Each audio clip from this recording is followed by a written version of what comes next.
Whoa! What a bomb that's just been dropped. I just got back from vacation. Crosby! Shh!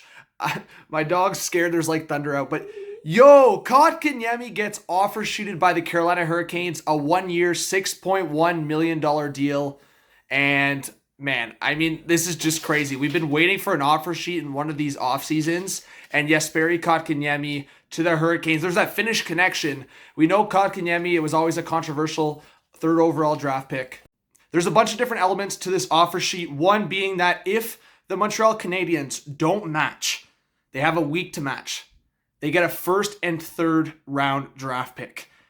If they match, it gets obviously put onto their salary cap, a 6.1 for the 1 year. Next year, they would have to qualify for 6.1 as an RFA, or else he'd become a UFA, regardless of the Hurricanes or Montreal Canadiens. And then on top of that, the Montreal Canadiens, if they were to match, they'd be 2.5 over the LTIR threshold, where Weber is, again, I don't want to say his cap is helping, because you obviously want Shea Weber there, but that 7.5 and around there cap hit is going towards an LTIR threshold here.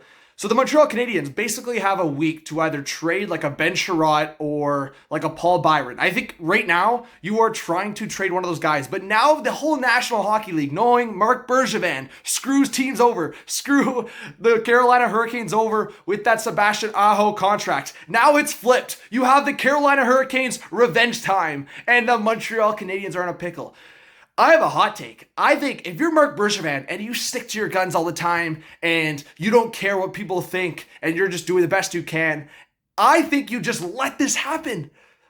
Okay, of course, if you can just trade Sherratt and not have to retain any salary, not have to give up any draft picks, I think you consider doing that, because then you would still have a top pairing of Edmondson Petrie.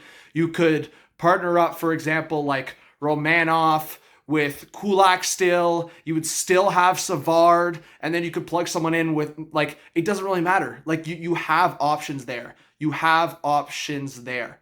And you're hoping Chris Weidman does well. So if you lost a Ben Sherratt, I don't think that's the worst thing. I know Habs fans, there's been a lot of Habs fans that want to trade Ben Sherratt. So Paul Byron, it might be tougher to trade that cap hit, but if you can just trade a Sherratt or trade one of those forwards in the bottom six, like a Lehkonen, that might be just enough.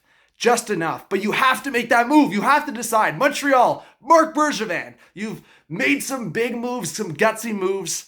Are you just taking that first and third round pick and hoping the Carolina Hurricanes in a tough Metro division? Sorry, I'm shaking my phone a lot, but I just wanted to quickly record this. Are you just taking that chance that the Hurricanes will either miss the playoffs or you'll get a top 20 pick in a good draft?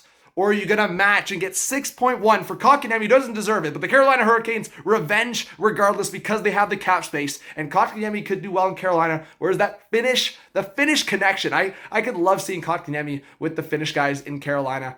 We'll see. Let me know what you think in the comments. Hit that subscribe button. Drop a like. Kotkaniemi, offer sheeted by the Hurricanes. Revenge tour, baby.